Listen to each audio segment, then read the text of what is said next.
3 ম্যাচের ওয়ানডে সিরিজের আগে বুধবার থেকে মিরপুরে প্র্যাকটিস শুরু করবে নিউজিল্যান্ড। সকাল 10টা থেকে 1টা পর্যন্ত ইনডোর এবং আউটার মাঠে প্র্যাকটিস করবে সফরকারীরা। এরপর 2টা থেকে 5টা পর্যন্ত একাডেমি মাঠে প্র্যাকটিস করবে বাংলাদেশ। ওয়ানডে বিশ্বকাপে সরাসরি জায়গা পেতে এই সিরিজেও বড় চ্যালেঞ্জ টাইগারদের সামনে।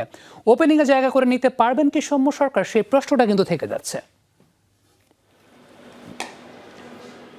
নিউজিল্যান্ড সিরিজকে সামনে রেখে বেশ আগে থেকেই স্কিল ট্রেনিং শুরু করে বাংলাদেশ দল। পাকিস্তানের বিপক্ষে সিরিজ জিতলেও সরাসরি বিশ্বকাপ নিশ্চিত করতে টাইগারদের সামনে মিশন এখন কিউইরা।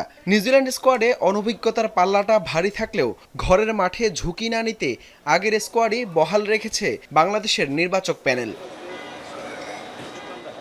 বুধবার থেকে শুরু হবে নিউজিল্যান্ডের বাংলাদেশ মিশন শুরু।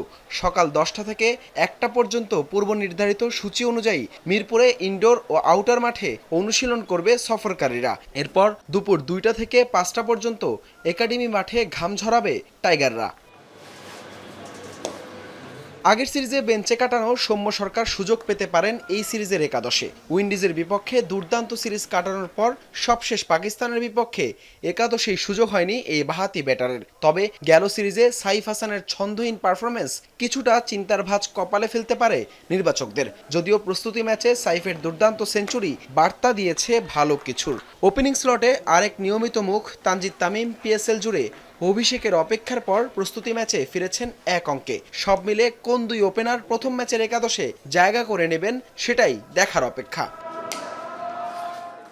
এই সিরিজে নিউজিল্যান্ডকে হোয়াইট ওয়াশ করলে রেটিং পয়েন্ট বাড়লেও র্যাঙ্কিংয়ে 9ই থাকবে বাংলাদেশ।